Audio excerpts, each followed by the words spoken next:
الحمد لله وكفى وسلام على عباده الذين اصطفى أما بعد فأعوذ بالله من الشيطان الرجيم بسم الله الرحمن الرحيم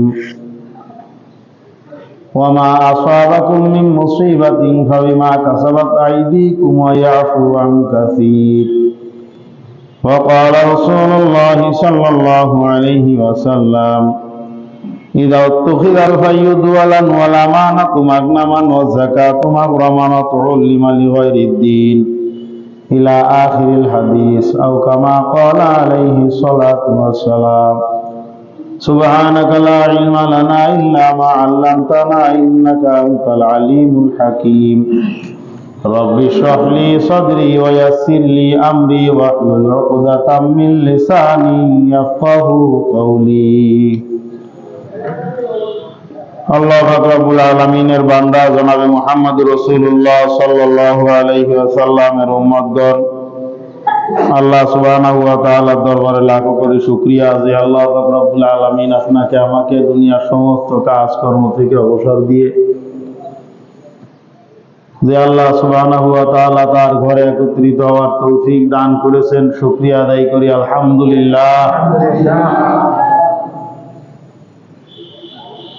আমাদের ধারাবাহিক তাফসীরের আলোচনার থেকে সরে অন্য এক জায়গা থেকে একটা আয়াতে কারিমা তিলাওয়াত করা হয়েছে। তিরমিজি শরীফের মধ্যে বর্ণিত রাসূল আকরাম সাল্লাল্লাহু আলাইহি ওয়াসাল্লামের একখানা হাদিস আপনাদের খেদমতে পেশ করা হয়েছে। আল্লাহ সুবহানাহু ওয়া তাআলা তার যাবতীয় সমস্ত সৃষ্টির মধ্যে সবথেকে শ্রেষ্ঠ এবং সবথেকে দামি এবং সবথেকে সম্মানী সৃষ্টি হলো মানুষ। এদের দাম আল্লাহ পাকের কাছে সবথেকে বেশি। যেই জিনিসের পিছনে মানুষের মেহনত বেশি হয়, যেই জিনিস সৃষ্টি করার ক্ষেত্রে মেহনত বেশি, ওই জিনিসের মধ্যে ওই জিনিসের প্রতি মানুষের মহব্বত এবং ভালোবাসাও বেশি। কি বলেন, কথা ঠিক আছে? আল্লাহ পাক রব্বুল আলামিন দুনিয়ার মধ্যে যা কিছু সৃষ্টি করেছেন সমস্ত জিনিসগুলো সৃষ্টি করেছেন কুন বলে। কাপ নুন পেশ কুন মানে হও, আল্লাহ বলেছেন হও, বলার সঙ্গে সঙ্গে সেটা হয়ে গেছে। বলেন সুবহানাল্লাহ। শুধুমাত্র ব্যতিক্রম চারটা জিনিস আল্লাহ পাক নিজের কুদরতি হাতে সৃষ্টি করেছেন। কয়টা জিনিস? এই চারটা জিনিসের মধ্যে একটা হলো আদি পিতা হযরত আদম সফিউল্লাহ আলাইহিস সালাতু ওয়াস সালামের মাথা। আদম আলাইহিস সালাতু ওয়াস সালামের মাথাকে আল্লাহ পাক নিজের কুদরতি হাতে সৃষ্টি করেছেন। কোরআনের মধ্যে প্রমাণও পাওয়া যায়, ইয়া ইবলিসু মা মানাকা আন তাসজুদা ইয আমারতুকা লিমা খলাকতু বিয়াদাইয়া। হে ইবলিস, কোন জিনিস তোকে সিজদা করতে নিষেধ করলো? আমি যখন সিজদা করতে বললাম ওই আদমকে, যেই আদমকে আমি আল্লাহ পাক নিজের কুদরতি হাতে বানাইছি। বলেন সুবহানাল্লাহ। আদম আলাইহিস সালাতু ওয়াস সালামের মাথা আল্লাহ পাক নিজের কুদরতি হাতে বানাইছে। আদি পিতা তার মাথা আল্লাহ পাক নিজের হাতে বানাইছে। তাহলে ওই মাথার মধ্যে আমার মাথাও ছিল কি ছিল না? অবশ্যই আমাদের মাথাও ছিল। আল্লাহ পাকের সবথেকে দামি এবং সবথেকে মহব্বতের সৃষ্টি হলো মানুষ। আল্লাহ সুবহানাহু ওয়া তাআলা সমস্ত দুনিয়া যদি ধ্বংস হয়ে যায় আল্লাহ পাকের কোনো পরোয়া নাই, কিন্তু মানুষ যদি বিগড়ে যায় এটা আল্লাহ পাকের খুব কষ্টের বিষয়। যার কারণে বিভিন্ন সময় বিভিন্ন রকমের মুসিবত আক্রান্ত করে, বিভিন্ন সময় বিভিন্ন রকমের মুসিবত আক্রান্ত করে মানুষকে সঠিক পথে ফেরানোর জন্য, সংশোধনের জন্য আল্লাহ পাক সতর্ক বার্তা দেন। এই সতর্ক বার্তা দেওয়ার উদ্দেশ্য হলে সে যেন শুধরে যায়। গত জুমা 21 তারিখ ছিল, সকালবেলায় 9:38 দিকে ওই সময় ভূমিকম্প হয়েছিল না? একটা ভূমিকম্প হয়েছিল, ভয়ানক ভূমিকম্প। বাস্তবতা হলো আমার এই ক্ষুদ্র হায়াতের মধ্যে, এই ছোট্ট বয়সের মধ্যে আমি এইরকম ভূমিকম্প কোনোদিন দেখিনি। দোতলায় এক জায়গায় বসা ছিলাম আমি তখন খাটের উপরে, তা খাটটা এমনি এইরকম করে নড়তেছে, একদম আশ্চর্য হয়ে গেছে। ওয়াইফ ভাই ছিল আমার সঙ্গে, আমরা দুজন এক জায়গায় বসা। আমি তারে বলতেছি খাট ঝাঁকাচ্ছেন কেন? মানে উনি ওই মোবাইলে কি দেখতেছে আর আমি ফোনে কথা বলতেছি, একটা প্রোগ্রামের ব্যাপারে ফোন দিছে, তাই কথা বলতেছি। আমি তারে বলতেছি খাট দেখাচ্ছেন কেন, সে আমার এই বলতে চাচ্ছে যে খাট দেখাচ্ছেন কেন। এর মধ্যে বাহিরে চিল্লা পাল্লা, মানুষজন সব রাস্তায় চলে আসছে। ঢাকার অবস্থা আপনারা দেখেছেন, কি আশ্চর্য রকমের গজব। বাড্ডায় 5 তলা না 6 তলা বিল্ডিং একটা আরেকটার গায়ের উপরে হেলে পড়েছে। যেটা হেলে পড়েছে আর যার উপরে পড়েছে দোনোটাই ঝুঁকিপূর্ণ অবস্থায় আছে না এখন। বসুন্ধরা মাদ্রাসা, মুফতি আব্দুর রহমান রহমাতুল্লাহ আলাইহি ফকিউল মিল্লাহ, ওনার মাদ্রাসার মসজিদের বিশাল বড় মিনার, পুরো এলাকার মধ্যে সব থেকে নাম করা উঁচু মিনার, সেটা বিল্ডিং এর ছাদের উপরে কাটে পড়েছে। সামান্য একটু জাকুনি, সামান্য একটু জাকুনি, একজন বলতেছে 15 মিনিট ধরে ভূমিকম্প হয়েছে। মাথা খারাপ, 15 মিনিট পর্যন্ত জাকাইলে অবস্থা কি হয়? জাকাটা 2-5 সেকেন্ডের মধ্যে শেষ হয়ে যায়, কিন্তু দখল অনেক সময় পর্যন্ত থাকে। এইটা হলো একটা সতর্ক বার্তা, এটা একটা গজব। হাদিস শরীফের মধ্যে, তিরমিজির এই হাদিসের মধ্যে রাসূল আকরাম সাল্লাল্লাহু আলাইহি সাল্লাম ইরশাদ করেছেন, এই উম্মতের স্বভাবের মধ্যে যদি 15টা জিনিস, 15টা খারাপ অভ্যাস, 15টা কারণ যদি এই উম্মতের মধ্যে যখন হবে, তখন হাল্লা বিহাল বালাও, তখন তাদের উপরে মুসিবত আসাটা হালাল হয়ে যাবে। গজব তাদের উপরে আসবে, অবধারিত ভাবে আসবে।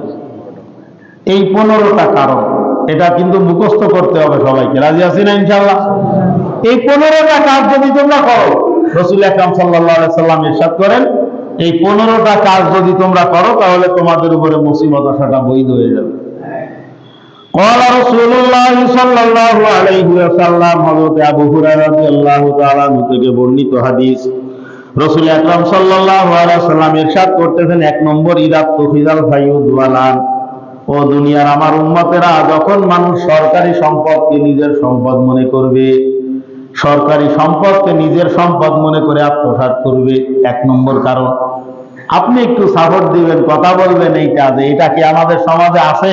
আছে, পর্যাপ্ত পরিমাণে আছে। আমরা এই পেপার পত্রিকায় বিভিন্ন সময় বড় বড় মন্ত্রী এমপিদের চুরির সম্পর্কে আমরা জানি।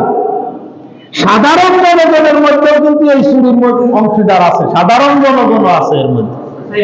সাধারণ জনগণ আছে, রাস্তার কাজ করবে, পাথর এনে রাখছে, ওই পাথর গুলিতে করে করে বাড়িতে নিয়ে যায়। আছে কি আছে না? একজনের নিচ্ছে, আরেকজন যদি নিষেধ করে, তো পাশেরটা আর 4 জনের কহে তোর বাপেরটা নিচে, তুই কথা বলতেছিস। এই যে স্বভাব, একটা ইট, 5টা ইট, 10টা ইট রাস্তা থেকে উঠাই নিয়ে চলে যায়। এমপি মন্ত্রীরা যেটা করে ওটা তো সবাই জানেন, তো আসি হাজার হাজার কোটি টাকা আত্মসাৎ করে তারা।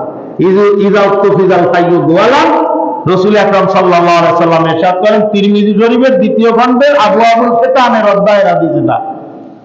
রাসূল আকরাম সাল্লাল্লাহু আলাইহি ওয়াসাল্লাম বলতেছেন, সরকারি সম্পদকে যদি কেউ নিজের সম্পদ মনে করে, তখন তাদের উপরে মুসিবত আসতে পারে। আপনি একটু খেয়াল করেন, সরকারি সম্পদটা কি? আসলে সরকারের নিজস্ব কোনো সম্পদ আছে? নিজস্ব কোনো সম্পদ না। এই 18 কোটি জনগণের ট্যাক্সের টাকার সম্পদ। আপনি আমার বা আমি আপনার ব্যক্তিগত 50 টাকার 100 টাকার ক্ষতি করলাম, আমি গিয়ে আপনার কাছে ক্ষমা চাইলাম, ভাই আমার দ্বারা আপনার এই 100 টাকা ক্ষতি হয়ে গেছে, আমার আপনি মাফ করে দেন, বা এই টাকাটা আপনি নিয়ে নেন। আমি তো আপনার থেকে মাফ করাই নিলে আমি মাফ পেয়ে গেলাম, সহজ। কিন্তু এই 18 কোটি জনগণের এই টাকা, এইটা যে আপনি আত্মসাৎ করতেছেন, এইটা আত্মসাৎ করার দ্বারা এই 18 কোটি মানুষের টাকার থেকে আপনি আত্মসাৎ করেছেন, এই 18 কোটি মানুষের কাছে আপনি অপরাধী সাব্যস্ত হয়ে গেছেন। কথা ঠিক আছে না? এই জন্য রাসূল আকরাম সাল্লাল্লাহু আলাইহি ওয়াসাল্লাম ইরশাদ করতেছেন যে সরকারি সম্পদকে নিজের সম্পদ মনে করা, এটা কিন্তু গজব আসার একমাত্র 1 নম্বর কারণ। 2য় নম্বর কারণ হল আমানাতু মাজনামান, আমানতের সম্পদকে মানুষ নিজের সম্পদ মনে করে। আমানতের সম্পদ, কোন ব্যক্তি একটা জিনিস আমানত রাখছে আপনার কাছে, ওইটা আপনি আত্মসাৎ করে দিলেন, হজম করে দিলেন। আমানত কোন জিনিস রাখলো, সে আমানতের খেয়ানত করা, এইটা হলো 2য় নম্বরের গজবের কারণ। 3য় নম্বর, যাকাতু মাগরামান, এবং যাকাত দেওয়াকে মানুষ জরিমানা মনে করে। যাকাত দেওয়াটাকে জরিমানা মনে করা, যাকাত দিতে গিয়ে বিভিন্ন রকমের টালমাটাল তাল বাহানা করা, বারবার করে যাকাতের উপরে আলোচনা করে বলেছি। যাকাত দেওয়ার সময় টালমাটাল করা, হিসাব নিকাশের মধ্যে ত্রুটি করা, যাকাতের টাকা দেয় আর কপালের মধ্যে বলা হয়ে যায় মানে কত বড় মুসিবতের থেকে কত বড় কষ্টে সেইটা করতেছে। মানুষের মধ্যে যখন যাকাত দেওয়ার প্রবণতা কমে যাবে, নষ্ট হয়ে যাবে, রাসূল আকরাম সাল্লাল্লাহু আলাইহি ওয়াসাল্লাম বলেন তখন তাদের উপরে গজব আসা বৈধ হয়ে যাবে, গজব চলে আসবে। কয় নম্বর গেল? কথা কয় না। 3 নম্বর। 1 নম্বর ছিল সরকারি সম্পদ নিজের সম্পদ মনে করা, আর 2 নম্বর আমানতের খেয়ানত করা, আর 3 নম্বর হলো যাকাত দেওয়াকে মানুষ জরিমানা মনে করবে, যাকাত দেওয়াকে জরিমানা মনে করা। 4 নম্বর দ্বীন, আর দ্বীন ব্যতীত ভিন্ন শিক্ষায় শিক্ষিত হওয়ার প্রবণতা বেশি হওয়া। দ্বীনি শিক্ষায় শিক্ষিত হয় না, দুনিয়াবি শিক্ষায় শিক্ষিত হয়। শিক্ষা 2 প্রকারের হয়, একটা হলো ইলমুল লিল আবদান আর একটা হলো ইলমুল লিল আদিয়ার। একটা হলো শরীর বাঁচানোর শিক্ষা, ডাক্তারি বিদ্যা, আর একটা হলো দিন বাঁচানোর শিক্ষা, দুনিয়া কামাইয়ের শিক্ষা, আর একটা হলো দিন বাঁচানোর শিক্ষা। এইখানে একটা সহজ একটা কথা বোঝানোর জন্য বোঝা দরকার, সেই বিষয়টা হলো দিন বাঁচানোর শিক্ষার অর্থ এইটা না যে কওমি মাদ্রাসায় পড়বেন মাওলানা মুফতি মুহাদ্দিস হয়ে যাবেন, এইটা না। দ্বীনি শিক্ষায় শিক্ষিত হওয়ার অর্থ হলো যতটুকু দ্বীন শিক্ষা করা ফরজ, তলাবুল ইলমি ফারিদাতুন আলা কুল্লি মুসলিম, সমস্ত মুসলমানের উপরে দ্বীনি ইলম শিক্ষা করা এটা কি ফরজ। এই দ্বীনি ইলম শিক্ষা করা ফরজ মানে সাইকোলজি দেওয়া না, বড় মুহাদ্দিস হওয়া না। আমাদের নুরানির 5 বছরে যে শিক্ষাটা বাচ্চাকে দেওয়া হয় ওইটাই হলো ফরজ শিক্ষা। ওইটুকু মানে প্রাথমিক যে জ্ঞানটুকু আছে, একটা বাচ্চা নুরানিতে যদি 5 বছর পড়ে, তা 5 বছর পড়ার পরে জন্মের থেকে মৃত্যু পর্যন্ত শরীয়তের যাবতীয় যা কিছু করণীয় বর্জনীয় এটা সে জেনে ফেলে। ওইটাই হলো আপনার ফরজ এলেম, ফরজ শিক্ষা। ওই শিক্ষার থেকে যদি মুখ ফিরে নেয় তাহলে এই কথাটা আওতায় পড়ে যাবে। ডাক্তার হওয়া, ইঞ্জিনিয়ার হওয়া এগুলো দরকার নাই সমাজে, প্রচুর পরিমাণে দরকার আছে। আদর্শবান ডাক্তার, আদর্শবান ইঞ্জিনিয়ার, ডিসিএসপি, আদর্শবান হওয়া এগুলো সমাজের মধ্যে সমাজের জন্য প্রচুর পরিমাণে দরকার। তা আপনার বাচ্চাকে আপনি ইঞ্জিনিয়ার বানান, বিসিএস বানান, ডক্টর বানান, ডাক্তার বানান, কিন্তু প্রাথমিক শিক্ষাটা যেন তার কোরআনী শিক্ষা হয়, দ্বীনি শিক্ষা হয়। এটা হইলে তার ফরজ এলেমটুকু আদায় হয়ে গেল। এই ছেলেটা যখন ডাক্তার হবে দুর্নীতিবাদ হবে না, আদর্শবান ডাক্তার হবে। এটা যখন ডিসিএসপি হবে তখন আদর্শবান একটা নগরী গড়ার প্রত্যয় ব্যক্ত করবে, আদর্শবান একজন ডিসি হবে, সমাজের উপকার হবে। এই কথাই বলা হয়েছে দ্বীন, মানুষ দিন ব্যতীত অন্য শিক্ষায় দুনিয়াবী শিক্ষায় শিক্ষিত হওয়ার প্রবণতা। এর অর্থ হলো দুনিয়াবী শিক্ষার আগে দ্বীনি শিক্ষা হইতে হবে। আমি কি কথাটা বুঝাইতে পেরেছি ভাই? এরকমটা না যে সবাই গেলে স্কুল কলেজ মাদ্রাসা মাদ্রাসায় ভর্তি হয়ে যাও, কথা কিন্তু এটা। কথা হলো প্রাথমিক যে জ্ঞানটা আছে এইটুকু অর্জন করতে হবে। দ্বীন।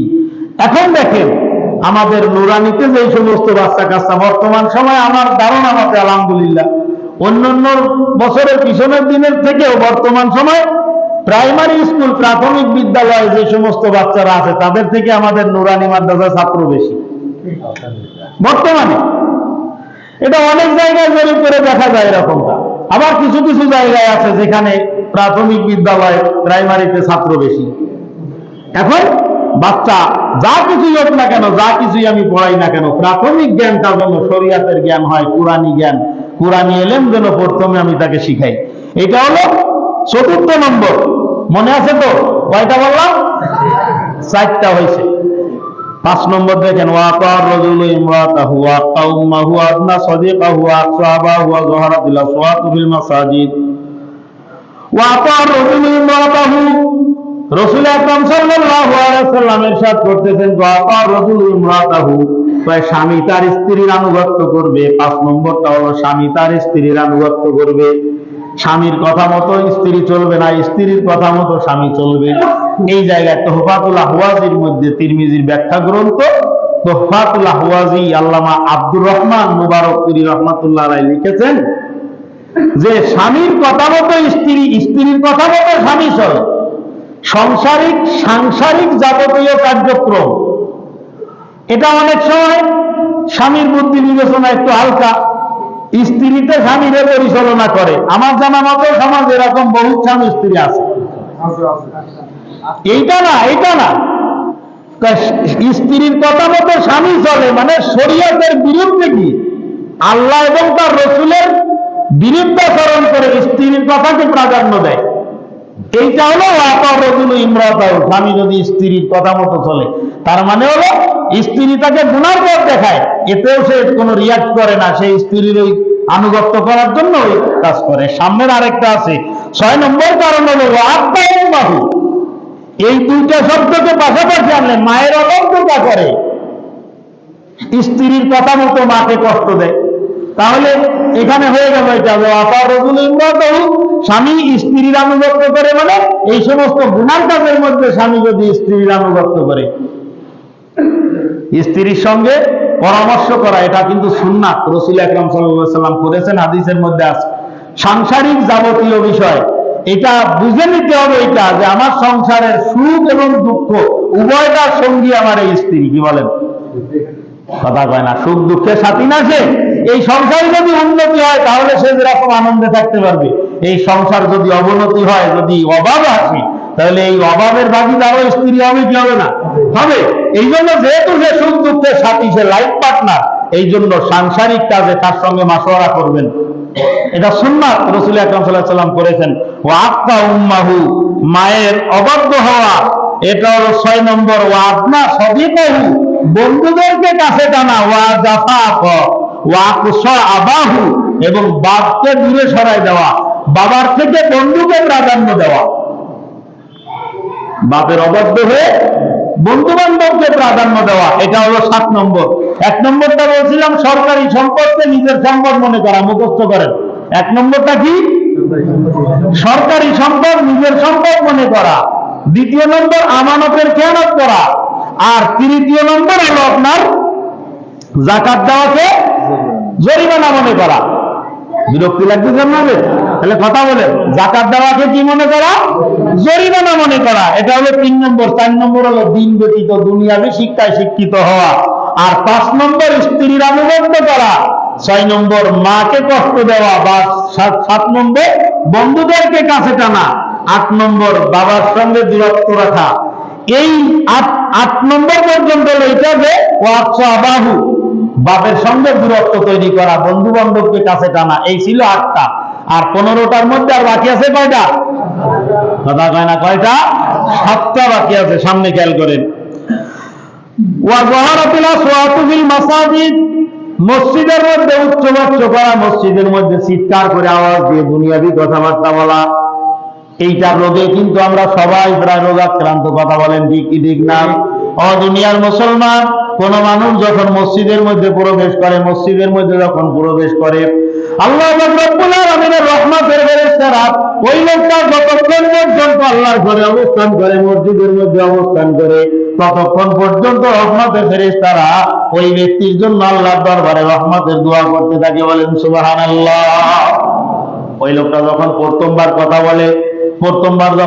বলে, তখন ফেরেশতারা বলতে থাকে, আল্লাহর ওলি চুপ করেন, কথা বলেন না, মসজিদে কথা বলেন না। 2য় পর্যায়ে যখন ওই লোকটা আবারও কথা বলে, তখন ফেরেশতারা বলে, আল্লাহর বান্দা চুপ থাকেন, কথা বলেন না। 3য় পর্যায়ে ওই লোকটা যখন আবারও কথা বলে, তখন আল্লাহ পাকের ফেরেশতারা বলে, আল্লাহ দুশমন, তুই মসজিদের থেকে বের হয়ে যা। জোরে বলেন নাউজুবিল্লাহ। তাহলে মসজিদের মধ্যে কথা বলা, এটা কি সওয়াবের কাজ না ভাবের কাজ? সবাই বলতেছে না, সওয়াবের কাজ না ভাবের কাজ? এর আরো একটা ক্ষতি আছে। হাদিসের মধ্যে আসছে, রাসূল আকরাম সাল্লাল্লাহু আলাইহি সাল্লাম ইরশাদ করেন, মসজিদের মধ্যে যদি উচ্চস্বরে দুনিয়াবি কথাবার্তা বলা হয়, তাহলে পিছনের করা নেক আমল যেটা ছিল আমল নামায়, ওই নেক আমলগুলো নষ্ট হয়ে যায়, মাইনাস হয়ে যায়। তাহলে মসজিদে আপনি আসবেন কিছু অর্জনের জন্য না বর্জনের জন্য? অর্জনের।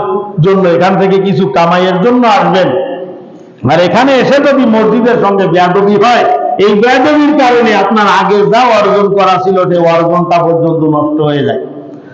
আল্লাহ নবী বলেন, একটা শক্ত পাথরের উপরে এক মুঠো বালি যদি কোনো ব্যক্তি নিক্ষেপ করে, এরপরে যদি মুষলধারে বৃষ্টি হয়, প্রচন্ড পরিমাণে বৃষ্টি হয়, ও মুসলমান, এই পাথরের উপরে বালুর একটা কণা কি অবশিষ্ট থাকে? সমস্ত ধুয়ে মুছে সাফ হয়ে যায়। রহমাতুল্লিল আলামিন বলতেছেন, আমার উম্মতেরা, মসজিদের মধ্যে গিয়ে যদি দুনিয়াবি কথাবার্তা চিৎকার করে যদি তোমরা বলতে থাকো, তখন তোমার আমলনামাটাও ওই পাথরটার মধ্যে একদম পরিষ্কার ধুয়ে মুছে সাফ হয়ে যায়। বলেন নাউজুবিল্লাহ। এটা হলো মসজিদের মধ্যে জোরে কথা বলা। খবরদার, খবরদার, পিছনে যা হয়েছে হয়েছে, আল্লাহ আমাদের ক্ষমা করুন। সামনের থেকে কখনো কোনো অবস্থায় মসজিদের মধ্যে দুনিয়াবি কথা, দ্বীনি কথা বাদে দুনিয়াবি কথা মসজিদের মধ্যে আমরা আর বলবো না। রাজি আছি না ইনশাআল্লাহ? এটা হলো 9 নম্বর। 10 নম্বরটা দেখেন,